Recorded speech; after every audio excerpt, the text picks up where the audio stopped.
12th, and we're talking about communicating with technologies. And we continue on working on our authentic learning projects. So it looks like some of you have already handed that in. That's great. I'll go ahead and grade those as well. But let's see, for this week we have readings chapter 5. You're just going to read chapter 5 from the readings and learn a little bit about communicating with technology through a presentation. And then there's an intro to interactive whiteboard software, and that's in anticipation of an assignment coming up in a few weeks, but it's not coming up too soon. There's a little bit of time, so it's just an opportunity to read and learn a little bit more about interactive whiteboard software.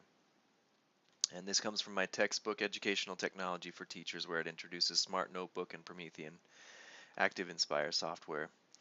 But one thing that is important to note is that a lot of these things overlap with my other classes. So you might have taken my classroom technology class, and I think some of you have in this class.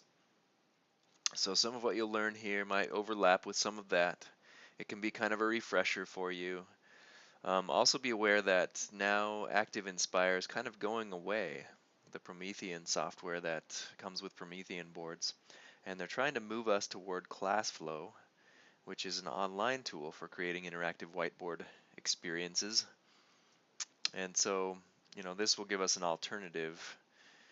ClassFlow will give us an alternative. So you might want to take the information on Promethean Active Inspire software with a grain of salt. It's moving toward ClassFlow instead, and just knowing that is important as well. So that's something to be learning about as well this week, and then you'll submit your authentic learning project. Now next week I'll introduce the new assignment. It's due over March 5th through the 10th. So it's due March 10th. It's an active learning project. It's an opportunity for you to support active learning in your classroom using various tools. And it doesn't restrict you to using an interactive whiteboard, although that is certainly one of the choices that you can choose from to create an active learning experience for students. But it allows other types of things as well, like classroom response systems and maybe even Google Classroom. So there's some options there. But anyway, this week we're still on authentic learning. We're trying to get that project done. Make sure you submit that by the end of the week.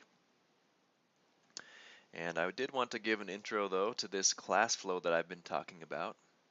This is a new software that I think has been pretty good quality. I think it's important to think about interactive whiteboard activities a little bit more in a ClassFlow way than maybe a Smart Notebook way. And by the way, Smart Notebook is starting to add some of these options as well. You've got Smart Labs, where students can interact with the lesson more on a one-to-one device type of classroom. So that's something to consider as well. So let's take a look just a little bit at ClassFlow, and you might have heard about ClassFlow before if you have taken previous classes from me. But if so, and you might already be a ClassFlow expert. But just to take a look at a lesson that I've got here, go back. I'm going to look at my resources in ClassFlow. So you can create your own free account at classflow.com, and then you can look for and create lessons. And other people have also created lessons. You can do a search for those types of ClassFlow lessons that other people have created. But I've created a few lessons. Here's one with some sample items in it.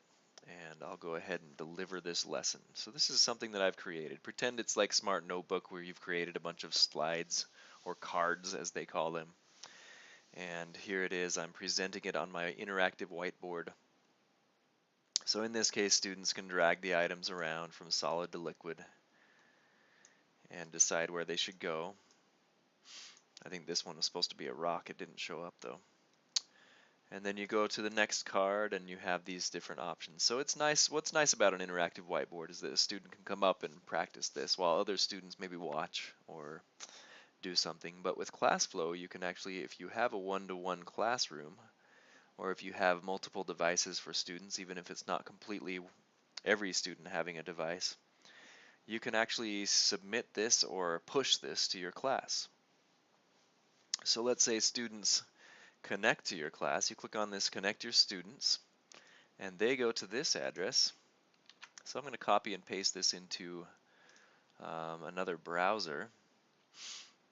and they might connect, and then you'll see a list of students on here showing up as connected to your class. So every student can connect. And by the way, this address stays the same for you as a teacher, so it never really changes.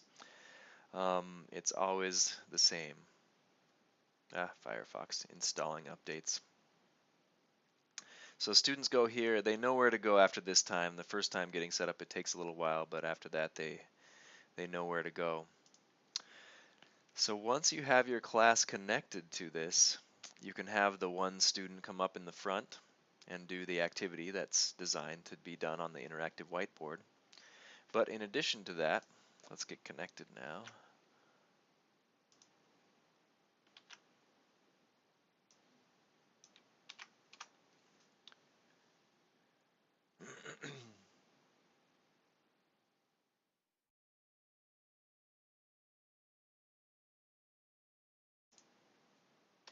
See if we can get it going here.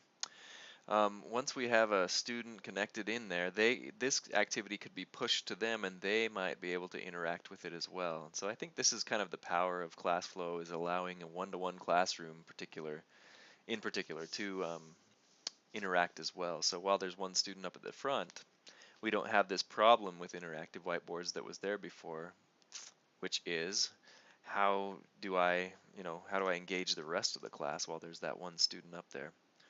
So now I have the student up at the front. This is the main teacher page. And by the way, ClassFlow just runs in a browser, so that can be good and bad. But I can also push this out by using this quick poll thing. And Creative just allows students to do anything with the poll. So I push that out to students. And from the student view, now they can each do it on their own device. So I would have pushed it out before the student dragged things around. And then they can submit it back to me. Once it's submitted, it will say submitted.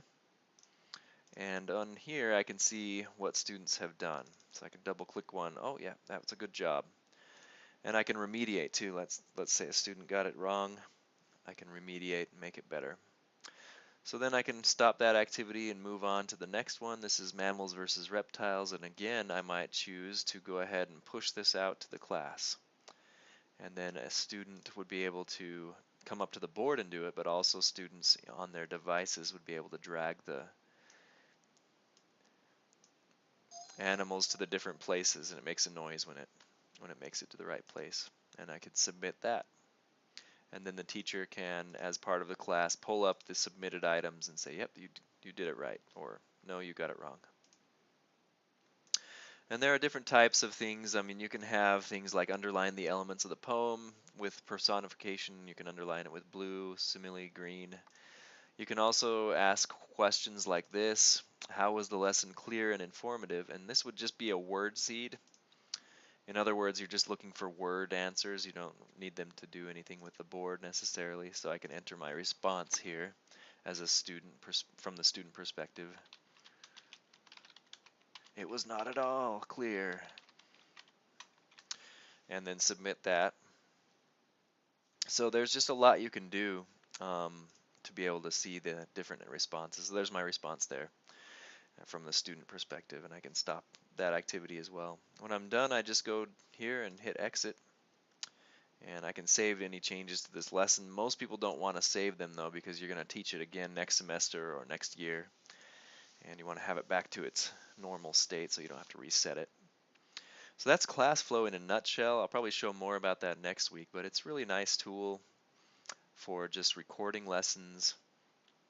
Sorry, not recording lessons, but presenting lessons using an interactive whiteboard, but also allowing for extra interaction among students who aren't up at the board at the time. So it also works with multiple different types of boards. You can use it on a smart board or as well as a Promethean board, and I think I like that too about it. That's why it makes it worth learning, I think, because no matter what board you encounter, you can use this software. And I think that's about it for the week. So I'll wish you good luck and get started on the activities. Make sure to submit that authentic learning assignment.